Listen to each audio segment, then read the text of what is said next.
I used to think there was no greater purpose in my life than being a father. I wasn't always perfect, far from it, actually, but I showed up. I cooked dinners after long shifts, patched scraped knees, stayed up during fevers, and kept the light on in the hallway even long after she stopped asking for it. Her name is Maya, and from the moment I first held her, slick with newness and wrapped in a hospital blanket far too big for her tiny body, I knew I would do anything for her. I raised her alone after her mother left when Maya was 9. There were no court battles, no fights, just a simple note left on the kitchen counter and a bank account drained of its last $600. I wiped her tears and promised her that we would be okay, even though I was terrified we wouldn't be. And somehow, over the years, we made it. I paid off debts, got promoted to foreman at the construction firm, and even managed to buy a townhouse after decades of renting. It wasn't fancy, but it was mine. Everything I built with Maya in mind. So when she told me she was getting married, my heart swelled with pride. I know how it sounds. Fathers are supposed to be protective, territorial even, but I wasn't. I was excited. Over the moon, actually. She'd met a man named Justin, a financial analyst with good teeth and polite manners. He shook my hand firmly the first time we met and even asked for my blessing before proposing. I said yes without hesitation. I mean, what more could a man want? I watched her glow as she talked about venues, flowers, and color schemes. She called me every other night, always with a new Pinterest board or vendor quote, asking what I thought. "Do you think navy suits look too harsh for spring?" she once asked, already halfway into a laugh. I told her she'd make burlap look like couture if she wanted to. We were close. At least, I thought we were. When the conversation came up about wedding expenses, she was nervous. I could hear it in her voice even before she asked. "Dad, listen. I know it's a lot, but weddings are so expensive now. I was wondering if you could help cover some of it. Maybe half. Just until Justin and I can catch up." I didn't even hesitate. I transferred $30,000 to her account the next morning. That money had been for my retirement renovation project, the one where I finally install a proper back porch and maybe convert the garage into a little workshop, but it didn't feel like a loss. It felt like a father's duty, like love. On top of that, I gave her the keys to the townhouse. "It's not a palace," I said, handing over the set on a keyring with a miniature wrench charm, "but it's yours now. Start your life here. Build something of your own." She threw her arms around me and cried. "Thank you, Dad. You don't know what this means." But I did. I thought I did, anyway. In the weeks that followed, I didn't hear as much from her. I chalked it up to wedding stress. She's planning the most important day of her life, I told myself. Of course she's busy. I try not to take it personally. Still, I sent texts every now and then, suggesting songs for the father-daughter dance, asking if she needed help with setup or catering, even offering to host a little barbecue the night before the wedding to welcome Justin's family. Most of the time, I got short replies. "Still figuring it out," or "let you know later." Once, she didn't reply at all.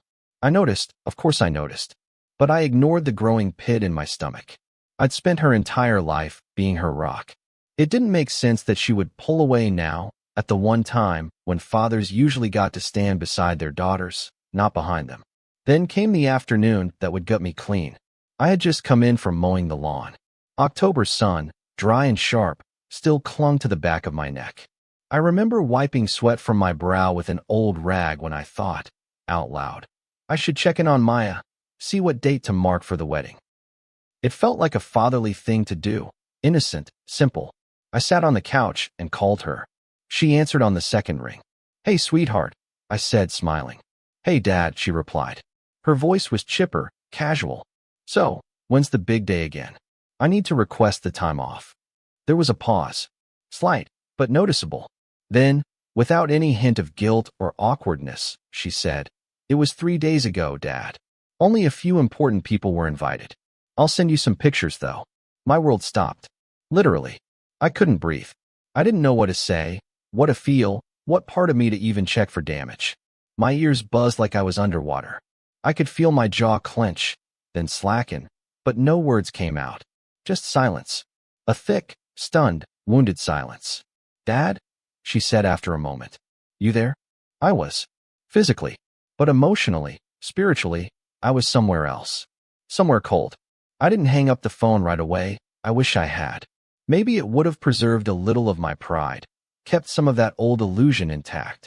Instead, I just sat there, holding the phone against my ear like an idiot, waiting for her to say it was a joke or that I'd misheard her. She didn't. She started talking about how beautiful the ceremony was, how intimate it felt. We kept it really small, she said, as if that explained anything. Just a few people who really mattered. I didn't want a big crowd. That word, mattered, felt like it was dipped in acid. I couldn't even form a proper response. I said something like, "Oh," and she kept going, oblivious to the grenade she'd just thrown into my chest. "But don't worry, we'll send you lots of pictures. Justin's cousin did the photography," and that's when I finally found my voice, though it came out quieter than I wanted. "You didn't think I mattered enough to be there?" I asked. There was silence on the other end. A long one. "It's not like that," she said finally. "It was just complicated." But it wasn't complicated. It was cruel. After I hung up, I sat there on the couch for what felt like hours, my hands resting on my knees, my phone face down beside me like a dead weight. The room felt unfamiliar, like I had walked into someone else's life by accident. The walls, still decorated with framed photos of Maya from every age, suddenly felt like they were mocking me. Her kindergarten graduation photo, with her toothy smile, and her tiny cap too big for her head. Her high school prom, where she wore that navy dress and let me spin her around the living room because she didn't have a date. Her college graduation, where I stood in the crowd sweating through my dress shirt, waving like a maniac just to get her attention. And now? Now I wasn't even worth a folding chair at the back of a wedding I'd helped pay for. It wasn't the exclusion that broke me. It was the fact that she didn't even think I deserved to know. That she got married and decided I wasn't even important enough for a heads up. No warning. No invitation.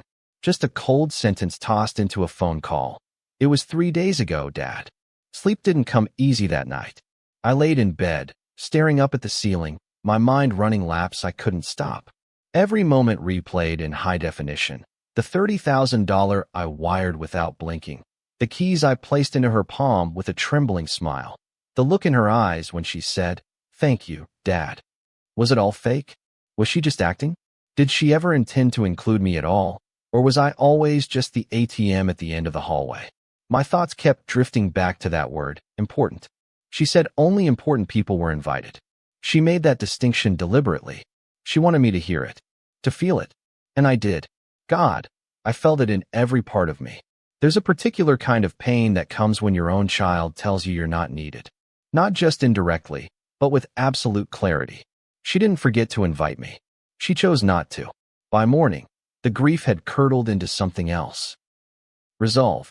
I got up early, made a pot of bitter coffee I couldn't taste, and stared out the kitchen window at the empty driveway of the townhouse I'd given her. A gift. A legacy. Something I had dreamed about handing down to her for years. And now, she was living there like nothing happened. Starting a new life on my dime. Under my roof, after telling me to my face that I wasn't significant enough to witness her wedding. I didn't even need to think about it. The decision came sharp and clean. I picked up the phone and called my realtor. "Hey, John. Yeah, it's me. I want to put the townhouse back on the market. Today." He paused. "Everything okay?" he asked. I stared at the linoleum floor and said, "No, but it will be." Then I called my lawyer. The eviction notice was sent that afternoon. I didn't do it out of rage. I did it out of clarity. Actions have consequences, and I wasn't going to keep pretending this was some kind of misunderstanding. She said I wasn't important to her. So why should I keep giving her pieces of myself? She made her choice. She got married without me, lived in my house without rent, and cashed my check like it came with no expectations. It was time she lived with her decisions. The silence from her lasted about a day and a half. Then my phone lit up with a dozen missed calls and 3 voicemails I didn't bother listening to. The text came next. "Dad, can we please talk? I didn't mean to hurt you. Why are you doing this?" As if I was the one who started it. As if I was the one who turned my back. The message that finally broke me came around midnight, just when I was starting to fall asleep again. One line. "I just needed space from the drama. That's why you weren't invited." Drama. That's what she called me now. I read it twice, then a third time, until the words blurred on the screen. That word didn't come from nowhere. It was deliberate, carefully chosen. It was meant to hurt, and it did. I thought about all the moments she came to me crying over boyfriends, professors, rent, and broken friendships, and I was always the one who cleaned up the mess. I was always the one who made it better. Now, suddenly, I was the drama she needed space from. It wasn't enough to leave me out. She had to vilify me too. The next day, she called again. This time, I answered. I don't know why. Maybe I needed to hear it from her mouth, not a text. She sounded frantic, desperate. Dad, you can't do this. I don't have anywhere else to go. I kept my voice calm. I told her she had a husband now, that she could go live with the people who mattered. She cried, said I was being heartless. You're throwing your own daughter on the street. I reminded her that she threw her father out of her life first. This is about boundaries, Maya. Not revenge, I said. You taught me where I stand in your life. I'm just adjusting accordingly. She screamed, called me selfish, called me wicked. I didn't flinch. I ended the call with 5 words. Take care of yourself, Maya. The next morning felt different. Not lighter. No, there was still a weight in my chest, but it was a different kind of weight. Heavier in clarity, lighter in confusion. The kind of heaviness that comes when you finally stop waiting for someone to treat you right and start treating yourself right instead. I brewed a fresh pot of coffee and sat at the kitchen table in complete silence, letting the early sun pool across the linoleum floor. For the first time in what felt like weeks, I didn't check my phone. No scrolling. No hoping for an apology that would never come. I had spent so much time holding my breath around Maya, afraid to upset her, afraid to lose what little closeness we still had, that I didn't realize how freeing it felt to finally exhale. That morning, I sat with my grief like an old friend. I didn't push it away. I let it talk. And I listened. But it didn't take long before that silence was broken. My phone rang at 9:04 a.m., a number I didn't recognize, but I answered anyway. Dad, it's me, Maya said quickly. Please don't hang up. Her voice was hoarse, like she hadn't slept. I could hear traffic in the background and what sounded like wind. Was she outside? I don't know what you think you're doing, but this is insane. You can't just evict me. I stayed quiet, letting her fill the space with excuses and panic. It was just a wedding. It didn't mean I don't love you. It was small, Dad, I told you that. I finally cut in. Stop talking to me like I'm stupid, Maya. You didn't forget to invite me. You chose not to. Let's not pretend otherwise. She went quiet for a moment, then sighed hard into the phone. You're being overdramatic. It's just a house. I actually laughed, sharp, bitter. Funny, I said. I thought I was just a dad. After the call, I finally did what I had been avoiding. I drove out to the townhouse. I needed to see it again with new eyes, without the rose-colored lenses of hope or sentimentality. I pulled into the driveway and sat in the truck for a minute, just watching. It looked the same, of course. Same cream siding, same little potted plants I helped her set up along the porch steps last spring. But something about it felt different now, like it had been tainted. The curtains were drawn tight, as if trying to keep the world out, or maybe to keep the guilt from leaking. I didn't knock. I didn't go in. I just sat there, letting the reality of it all sink in. She lived here with her new husband, in a home I paid for, after telling me, explicitly, that I didn't matter enough to be present on the most important day of her life. That place wasn't a gift anymore. It was a monument to my own foolishness. Back home, the fallout started to ripple wider. My sister called later that day. Maya told me what's going on. She began carefully. She's devastated. I rubbed my temples, already tired. Is that what she told you? That she's the victim in all this? My sister sighed. She made a mistake, sure, but you're her father. Aren't you supposed to love her no matter what? That line, no matter what, nearly made me snap. I do love her, I said. But loving someone doesn't mean you let them walk all over you. It doesn't mean you fund their betrayal and smile while they spit on you. My sister tried to soften it. She said she thought you'd be upset at the guest list, that maybe you'd cause a scene. I actually felt a chill go through me. So, she didn't just leave me out. She painted me as a threat. I asked. Silence. Got it, I said and hung up. It wasn't just my sister. By that evening, I had texts from 2 cousins, an old family friend, and even Maya's godmother, each of them carrying some version of the same message. She's young. She made a mistake. Don't destroy your relationship over this. It amazed me, truly, how quickly the narrative had turned. I was the one excluded, lied to, disrespected, and now I was the villain for refusing to let it slide. You should talk to her, one of them wrote. Try to see her side. I stared at that text for a long time before finally replying. I did. Her side said I wasn't important. I didn't get a response after that. And I didn't care. The only person who offered something resembling validation was Darius, an old friend and retired neighbor who once rented the guest room in my old house. He showed up with a six-pack and that quiet kind of energy only old men carry, full of observations they've been saving until the world catches up. Heard about Maya, he said, settling into the recliner like it was still his. Whole damn thing's ugly. I nodded. You ever think you raised them too well? He asked. I raised an eyebrow. Too well. He cracked a beer and sipped it slowly. Yeah, gave him too much. Loved him too hard. Never let him see what life's like without your net underneath. I didn't respond, but the words settled heavy. Maybe he was right. Maybe Maya didn't grow entitled by accident. Maybe I helped build that throne, brick by brick, every time I made her life easier. Every time I said yes when I should have taught her no. Before he left, Darius looked at me and said something I won't forget. You did your part, brother.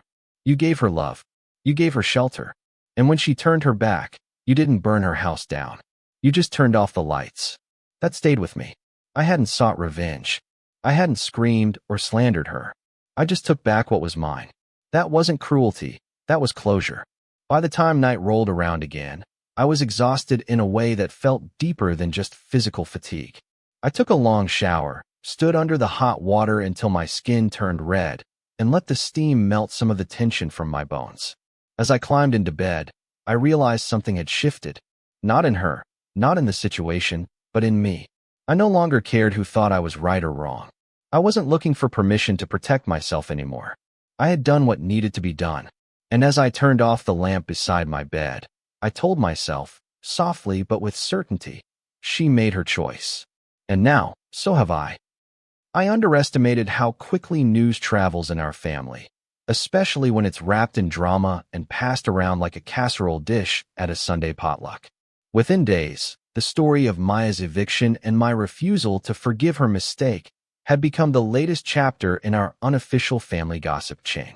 It wasn't just the usual suspects, my cousins who never call unless someone's died, or the aunt who still posts minion memes about forgiveness on Facebook. It was everyone. People I hadn't spoken to in years were suddenly experts on how a father should behave. Blood is thicker than pride, one text read. Another said, a wedding isn't worth ruining your whole relationship. But what none of them seemed to understand, what no one was willing to say out loud, was that the damage had already been done long before I chose to take back my house. Maya had walked herself out of my life. I just closed the door behind her. I tried ignoring the messages at first, thinking they'd fizzle out like most things do. But they didn't. They escalated. Passive-aggressive status updates on social media started popping up, quotes about narcissistic parents and letting go of toxic family. One of Maya's friends even DM'd me, accusing me of abandoning her when she needed support the most. I had to laugh at that. Abandoned? I gave her $30,000, a mortgage-free home, and the foundation for a life she chose to build without me. She wasn't abandoned. She was enabled. And now that the well had dried up, suddenly I was the villain. It was infuriating, not just because of the lies, but because no one had the courage to call me directly. They all whispered behind screens and hashtags, turning my pain into content for their sympathy fix. I wasn't just grieving the loss of my daughter's trust. I was fighting to keep my own sense of worth from being rewritten by people who hadn't lived a second of what I had.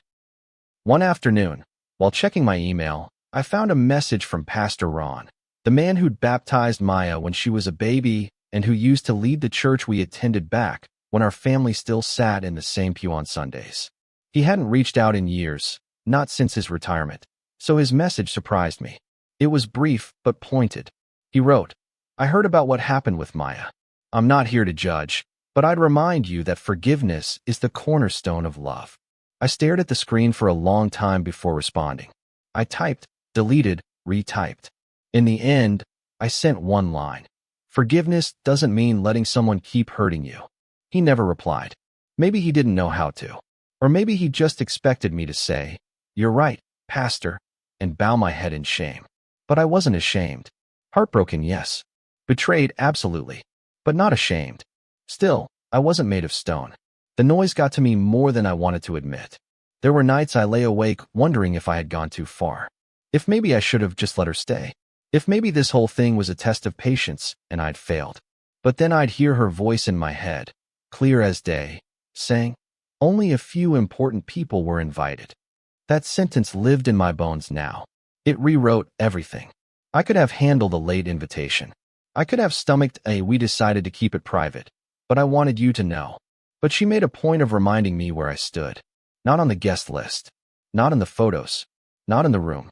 Just the man who paid for it all, waiting on a text that never came. I wasn't completely alone in all this. There was one person, my friend Linda, who saw it for what it was.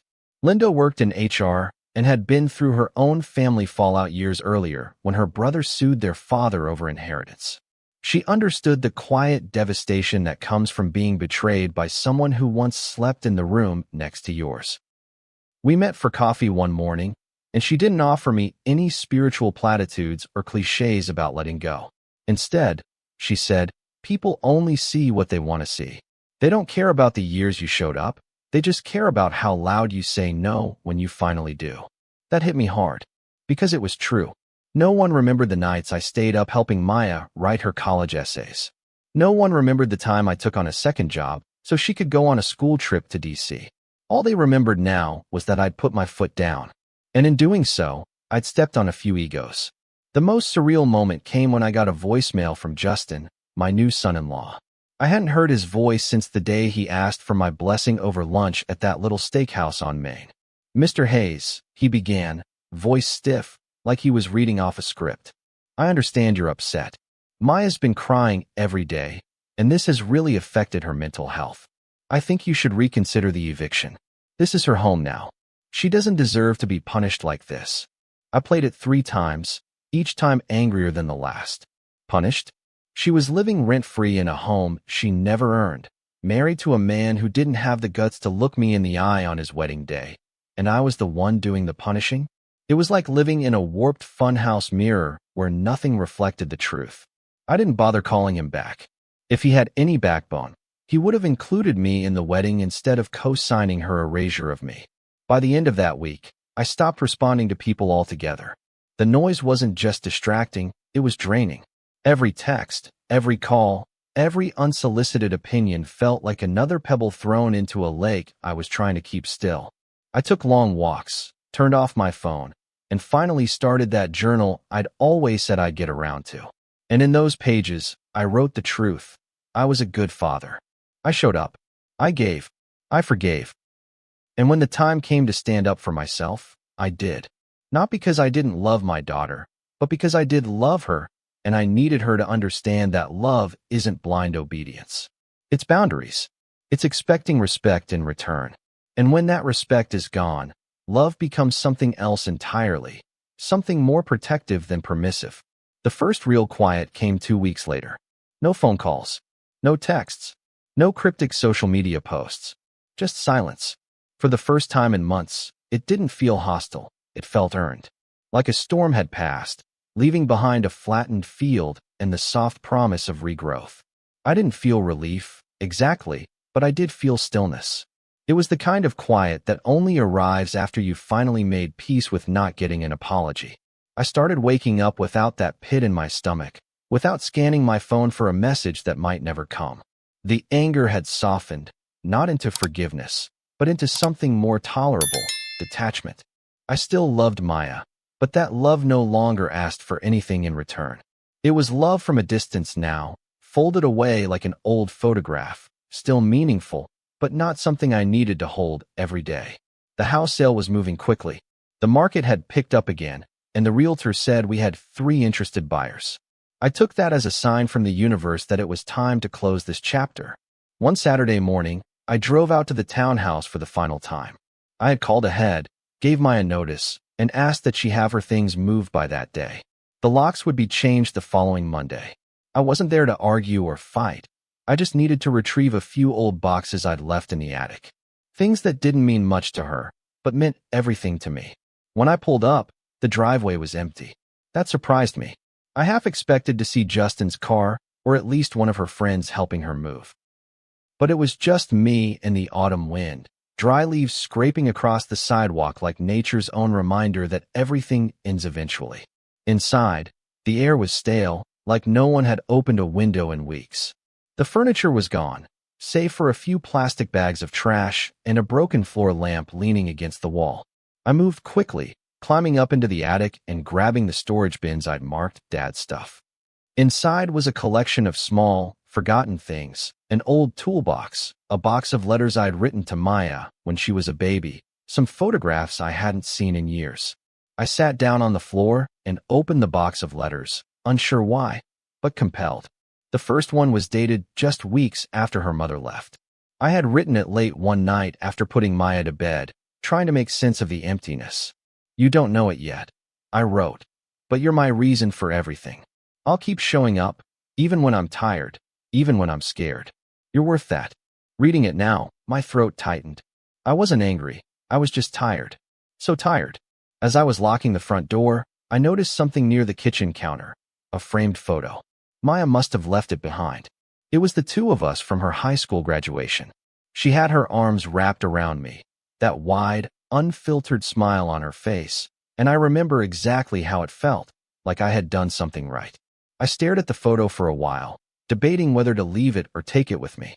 Eventually, I slid it into one of the bins. Not because I wanted to hold on to the past, but because I didn't want her to pretend it never existed. That smile was real. That moment mattered. Even if everything else had changed, that didn't. When I got home, I placed the photo on the bookshelf in my office. Not front and center, but tucked between a couple of older books, visible, but quiet. That evening, I wrote her a letter. Not an apology, not a plea, just a message. It said, "I found the picture from your graduation. It reminded me of better days. I hope your important people bring you peace. I've taken back what I gave, not out of hate, but out of necessity. I still love you, Maya, but I won't chase someone who doesn't want me around. Take care." I didn't send it by email. I printed it, folded it, and placed it in an envelope with the photo. Then I mailed it to the forwarding address she left with the realtor. No return address. No expectation of a reply. Just a final page in the book. In the days that followed, I waited, not for her, but for the weight of it all to lessen. And slowly it did. I started going to the community center again, joined a woodworking group like I always said I would. It felt good to do something with my hands. Something that didn't involve giving, sacrificing, or hoping. Just shaping raw material into something solid. One evening, an older gentleman named Miguel, divorced, retired, 3 grown kids, watched me sand down the edge of a cedar bench and said, "Looks like you're building a place to rest." I smiled. That's the idea. And in that moment, I realized I was done building for other people. It was time to build something for myself. About a week later, I received one last text from Maya. Just 5 words. "I got the photo. Thanks." No apology. No explanation. Just acknowledgement. And weirdly, that was enough. Not because it fixed anything, but because it told me she'd seen the memory too. She knew we had once shared something real. Maybe she was too proud to say more. Maybe she didn't know how. Or maybe that's all she could give. Either way, I didn't respond. I didn't need to. It's a strange thing, learning to love someone from afar. There's no ceremony for it. No ritual. No final conversation that signals, this is where it changes. It just happens slowly, like breath fogging up a mirror, disappearing before you can trace it. I still loved Maya.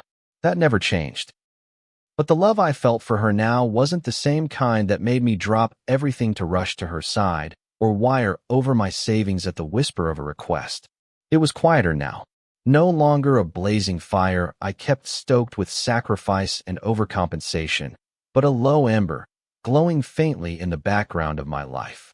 I had to learn that love, real love, doesn't mean allowing someone to hurt you repeatedly just because you share blood. And the more I stood in that truth, the more I realized how much of my identity I had sacrificed on the altar of being a good dad. The truth was, I had been one. I just didn't realize how easy it was for others to forget that when I finally chose myself. The sale of the townhouse closed on a Friday afternoon in late November. I signed the final documents in a quiet office downtown with a pen that felt heavier than it should have. When the realtor congratulated me, I nodded and thanked him, but it didn't feel like a victory. It felt like closing the door on a version of myself I had outgrown. As I walked out of the building, the crisp wind hit me full in the face, and for the first time in months, I inhaled without hesitation. I wasn't sad. I wasn't angry. I was just done. Done trying to be understood by people who only saw a villain when I stopped setting myself on fire to keep their narratives warm. The money from the sale wasn't life-changing, but it was enough. Enough to take a trip, invest in my future, maybe even start fresh in a smaller, quieter town where no one knew the story of the father who got uninvited from his own daughter's wedding. I ended up spending Thanksgiving with Darius and his sister down in Southfield. We fried a turkey in the backyard and drank beer in lawn chairs like it was a family tradition. No drama, no guilt, no sideways glances over mashed potatoes. Just laughter, shared stories, and the kind of peace that comes from being around people who accept you exactly where you are. At one point, Darius leaned over and said, "You're different now, man. Not softer, but clearer." I nodded. He was right. Clarity had become my new compass. I no longer needed permission to protect my heart, nor did I need to justify it to those who never truly valued it. The moment I chose to stop begging for a seat at a table I helped build was the moment I finally stood up for myself. And I'd do it again. Sometime in early December, Maya posted wedding photos on her social media. The album was titled The Best Day Ever, and it was full of golden hour lighting, mason jars, soft focus shots, and smiles that looked rehearsed. I didn't go looking for it. Someone sent me the link. At first, I wasn't sure whether to click, but curiosity got the better of me. I sat at my desk, staring at each photo like it was a story I hadn't been allowed to read. There were dozens of them. Her in a white dress, him in a pale blue suit, their hands clasped, their foreheads touching, their laughter frozen in time. And not once, not in any caption or comment, was I mentioned, not even as a thank you. Not as the man who gave her the keys to the house or the funds that made the day possible. I didn't cry. I just closed the laptop, walked into the kitchen, and made myself a cup of coffee. Because that's what you do when you realize someone's already rewritten the story without you. You start writing your own. A week before Christmas, I received a card in the mail with no return address. The handwriting on the envelope gave it away. It was Maya's. Inside was a simple card that read, "I hope you're doing well. We're settled into our new place now. I miss how things used to be. Merry Christmas, Dad." That was it. No apology. No explanation. Just a few vague lines and a holiday greeting. I stared at it for a while, unsure of what I was supposed to feel. It wasn't enough to undo what had been done, and yet it also wasn't nothing. It was a breadcrumb, one I chose not to follow. I placed the card in a drawer with the rest of the unsent messages and old photos. Some part of me appreciated the gesture, but a larger part knew that healing doesn't always come with reconciliation. Sometimes, the most loving thing you can do is leave the door closed. The new year came quietly. No dramatic resolutions, no big plans, just a simple commitment to myself. I would no longer shrink to fit inside someone else's comfort zone. I would no longer teach people to treat me like an option. I'd spent too many years tying my value to what I could give, what I could solve, who I could save. Now, I was saving myself, one choice at a time. I enrolled in a photography class at the community college, bought a used camera, started taking long drives out of town just to find new things to look at. Old barns, foggy lakes, broken fences that still stood despite the weather. I saw something of myself in those quiet places. Worn, but standing. Alone, but whole. Sometimes, people ask if I ever want to fix things with Maya. And the truth is, I don't know. Not because I don't love her, but because love isn't the only ingredient that makes a relationship work. There's also respect, accountability, and a willingness to acknowledge harm. She may reach that point one day, or she may not. But I won't wait in suspended animation for someone else to grow. I can love her and still move forward. I can hope for the best and still protect myself from the worst. That's what healing looks like, not erasing the past, but refusing to live in it. So yes, I still love her. I always will. But I love myself more. And that, I've learned, is not betrayal. It's survival. It's wisdom. It's what every parent should be allowed to do when the giving turns into taking and the love starts to hurt more than it heals. Have you ever had to walk away from someone you love to protect your own peace? If this story struck a chord with you, share your thoughts in the comments. Your voice matters. And if you've ever stood up for yourself after being pushed aside, tell us how it changed you. Don't forget to like and subscribe for more real-life stories about family, boundaries, and finding strength in the hardest places. See you soon in the next one.